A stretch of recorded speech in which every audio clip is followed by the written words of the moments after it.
আমার বন্ধু একটি গল্পের বই লিখিত মূল্যের উপর 25% ছাড়ে কিনলো।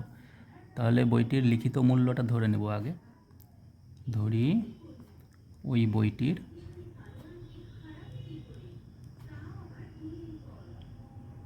লিখিত মূল্য 100 টাকা। 25% ছাড়ে কিনলো, তাহলে যেহেতু 25% ছাড়ে কিনেছে, অতএব বন্ধু বইটি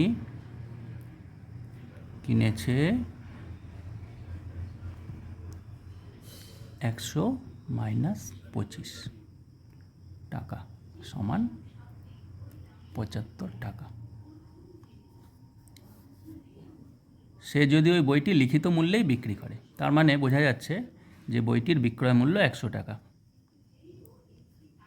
প্রশ্ন মতে বইটির বিক্রয় মূল্য সমান 100 টাকা। সুতরাং আমরা বুঝতেই পারছি যে এক্ষেত্রে লাভ হয়েছে, কারণ বিক্রয় মূল্য ক্রয় মূল্যের থেকে বেশি। অতএব লাভ হয়েছে সমান বিক্রয় মূল্য বিয়োগ ক্রয় মূল্য। 100 টাকা মাইনাস 75 টাকা সমান 25 টাকা। এবারে আমরা শতকরা হিসেব করব। অতএব নির্ণেয় শতকরা লাভ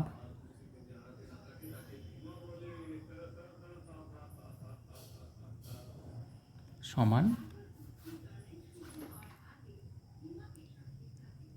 25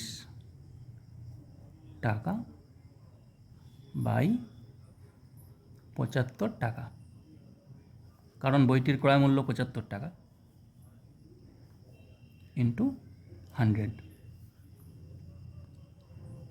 কাটাকাটি করি, তাহলে এটা হবে 100/3। এটা ভাগ করলে হবে, ভাগ করে দেখাচ্ছি, 3 3 9, 1 0, 3 3 9 1, আর ভাগ যাচ্ছে না, তাহলে 33 পূর্ণ 1 3। অতএব অ্যান্সার আমার হয়ে গেল বন্ধুটি শতকরা 33 পূর্ণ 1 3 টাকা লাভ করবে। ব্যাস।